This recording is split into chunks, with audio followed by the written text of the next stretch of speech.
Look at this HYCHIKA green laser level. This is an on and off button. Lock mode button.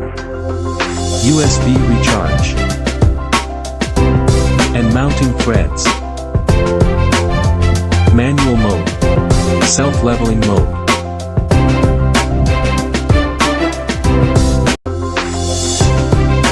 Three modes for leveling: cross line, horizontal line, and vertical line. Tips and solutions. Firstly, let's see charging light status. Red light is in charge. Fully charged will take about 4-6 hours. The light is off, charging is finished. Secondly, the light is not so obvious outdoors. So we recommend using it indoors or in a dark environment.